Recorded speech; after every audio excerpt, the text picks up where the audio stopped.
Hi everybody and welcome to this exhibition game of Moto-Craze Speedway or MCS, a speedway card game in which not only will you get a chance to see how the match plays, but also to witness quite an extraordinary match, which you would be definitely unable to see today, between champions of today, comprised of some of the best riders of our era, and riders from the glorious past.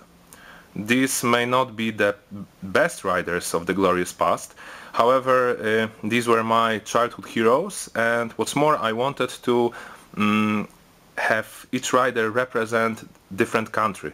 That's why those riders, not the others. I suppose you know most of this name. Have a look at them once more, and let's move to the hit number one. This is the hit number one. Both players take their rider cards. I will be playing the visitors team, so glorious past. My opponent will have this home team comprised of champions of today. We both take 5 rider cards before the start to the first heat, and let's see what we have on the menu. So for the home team, Pedersen and Harris, and for the visitors, Sam Ermolenko and Italian rocket Armando Castagna. Let's move to the hit number one. Here you can see my cards. And now let's designate the riders. Sam Ermolenko, I've always liked this rider, so he will start fast. Armando Castagna maybe not so much. I didn't actually know him when I was a kid. I only knew that he wasn't the best rider of that era. So here they are: Ermolenko and Castagna, Pedersen and Harris. So Ermolenko shoots forward, then we have Nicky Pedersen right behind him, Harris is third, and then Armando Castagna. And we move onto the lap number one. It's battle in the straight. The riders have a chance to overtake their opponents by using the symbols found at the top of the rider cards. We defend with green symbols, so I don't have much choice here. Ermolenko is defending lanes C and A, and he successfully blocked the lane A. So Pedersen was held off by him. I get free racing card, and now it's time for Castagna to charge Harris. You can see here I have lots of red attacking cards. By the way, don't worry about me saying all this. My opponent doesn't speak English, so I can freely communicate with you. And Castagna will try to attack lanes B and C. Very strong attacking card, and yes, he managed to do that, to squeeze before Harris into the third place. And now I get free racing card for this successful charge. We move on to the lap number 2, and it's battle in the bend. This time the riders will try to battle in the bend by using the effects found at the bottom of the cards. So I will start with this effect, which allows me to overtake my opponent in the bend. Of course, this will work for Castagna, as Ermolenko doesn't have anybody to overtake. My opponent responds with the same color, trying to move on to 3-3 situation. However, I knew that I have one more card of the same color. I will try to cause an engine failure in my opponent's rider. But my opponent responds by using even stronger card, in this case 5-1. Luckily, I have this effect. Not only can we replace opponent's cards with the same colors, we can also use the same effects. So I counter her effect with my 5-1, and now this effect, this color works. Pass. My opponent passes, so let's get rid of these cards. My team moves on to 5-1 position, so pretty spectacular by Armando Castagna. And let's check the third lap. This is finish line. Nothing more happened in this heat. The end of first race, 5-1 to the visitors. After this highly spectacular charge by my team in the first heat, in the band, we move on to the heat number 2, and this time it's Holder Jonsson against Hans Nielsen and Jeremy Doncaster. We draw the racing cards to bring their total up to 5. Here they are, 3 cards of the same color. And let's see how my riders fare. First is Hans Nielsen, no doubt about the starting card. When I was a child, this was unquestionable champion of that times.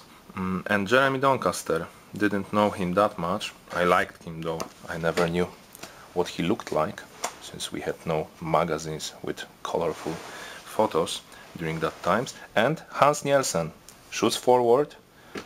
Then we have Jonsson, Doncaster, and the reigning world champion Chris Holder drops to the 4th place. First lap, and we have this time battle in the band. As I told you before, I have 3 cards of the same color, so this gives me plenty of options to try and outmaneuver my opponent. I will try with the card which will move the battle in the band into the 2nd lap as well and gives me a free racing card. My opponent responds to that with tactical master stroke. This card will enable her to take 1 card from my hand. Of course, I don't want to let that happen, and let's try to continue with the battle in the straight in the 2nd lap and a free racing card for me. Pass. My opponent passes. Up to this point I'm much better in the bands. Free card for me. So this time it's battle in the straight. So again, overtaking maneuvers. First Jonsson is trying to overtake Hans Nielsen. I don't fancy his chances yet, you never know. Nielsen is blocking lanes A and D, and here we have Jonsson overtaking Hans Nielsen, the professor. So free racing card for Jonsson, and now Doncaster cannot charge Nielsen. We can have Holder charging Doncaster. As you can see, I have only 1 card to defend. Lanes A and B for me. Holder squeezes along the lane. It was lane C, yes. Free racing card for my opponent. And maybe it's better if this heat finished at this moment for me. Yes, it finishes. This time it's 4-2 for the home team.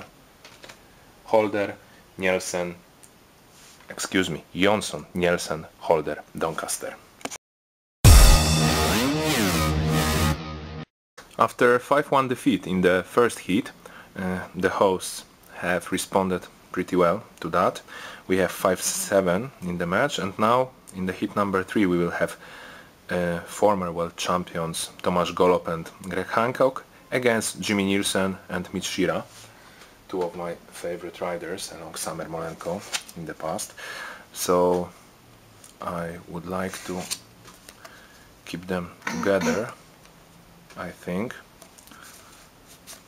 Before that, of course, we draw racing cards up to 5, and this is Nielsen, this is Shira. This is Golob, this is Hancock. So Golob, very poor start by him, but Hancock charges forward. Then Shira, Nielsen. So it's Hancock, Nielsen, Shira and Golob. We check what happens in the first lap. It's the finish line. It happens. There are 3 finish line cards in the first decks out of 15, so it may happen. It means that this was extremely dull race, nothing worth of interest happened, and we have 3-3 in heat number 3.